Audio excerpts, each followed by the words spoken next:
2023. Buhari, Aso Rock Cabal, planning to impose another northern president, ruling APC group alleges. Welcome to the news and please subscribe to our channel. The cabal, comprising some members of Buhari's extended family and friends, are the pass behind the throne. The Equity and Justice Forum, a group under the ruling All Progressives Congress (APC), has accused President Muhammadu Buhari and members of the Aso Rock Cabal of planning to retain power in the North come 2023 presidential election. The cabal, comprising some members of Buhari's extended family and friends, are the powers behind the throne. This group is said to have the ear of the president, influence policy making, and determine those who get major appointments. James Olakunle, coordinator of the group, said the North has had a term of 8 years at the presidency and should support power shift to the southern region for equity and justice. Olakunle asked President Muhammadu Buhari to ignore the cabal and support a presidential candidate from southern Nigeria in line with the idea of a rotational presidency between the North and the South. The statement read, "We wish to draw the attention of the nation to ongoing underhand schemings by Buhari and the people around him. Aso Rock Cabal to retain power in the North come the 2023 presidential election. When we say the North, we mean the imposition of another Fulani oligarch candidate on the nation. Apart from the country having had enough of their misrule, it is only fair and equitable that power shift to the South at this time if we're interested in building a unified and resilient nation. The northern political oligarchs have had their turn of 8 years at the presidency, and it is time for power to shift to the South.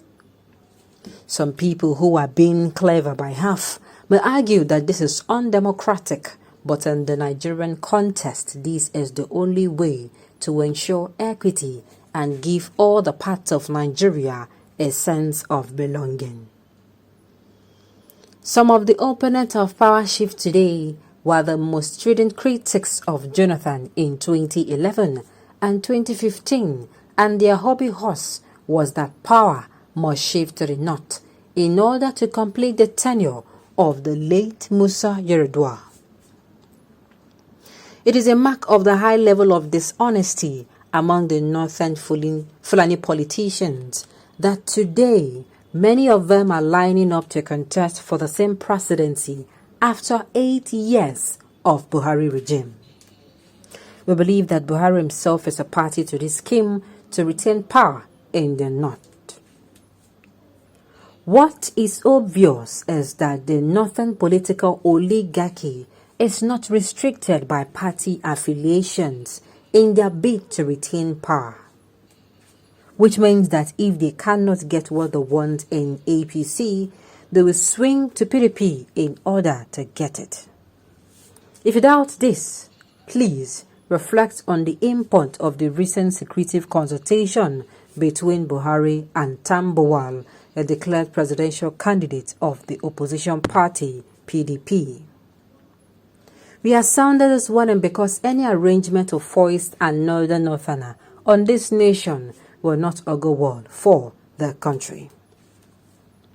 These are the attitudes and actions that have propelled the emergence of Nnamdi Kanu of IPOB and Sunday Igboho of Odua Nation.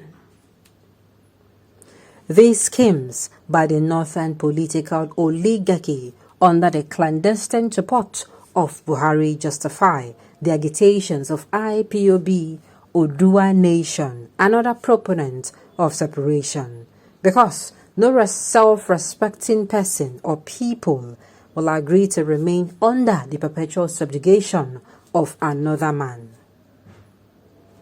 Our forefathers refused to live under the continued rule of the British during the colonial era. They struggled and attained independence for the nation. It should be noted that the struggle for independence was mostly championed by the Southerners led by Herbert Macaulay, Azikiwe, Awolowo, Mbonu Ojike, and Enehoro, etc. We think wisdom should tell the Northern Fulani power bloc that it will not be possible to enslave a people as educated and dynamic as the people of southern Nigeria. More so, when the Fulani oligarchs have demonstrated an appalling lack of capacity to govern, with Buhari's regime being the epitome of this incompetence. Buhari and his cohort should realize that it is easy to begin a crisis, but nobody can predict the geography and ramifications of such a crisis once it starts. In other words, they can scheme all they want, and they may even go ahead to impose their likes on this nation. But after that, the repercussions will be out of their control. Today, Russia with all its military might is still struggling against little Ukraine. Therefore, let Buhari and his Fulani fundamentalist advisors not think that they can ride roughshod over the interest of southern Nigeria. That self-deceit may lead to the end of this contraption called Nigeria. The solutions are simple. First, there must be a power shift to the south come 2023. Secondly, there must be a review of the basis of a Nigerian northern state. By this, we mean restructuring. Nigeria must be a federation, not just a name, but indeed. Each federating unit must have a level of autonomy over its resources and security. Today, Nigeria is embroiled with intractable security challenges championed by the terrorists and so-called bandits,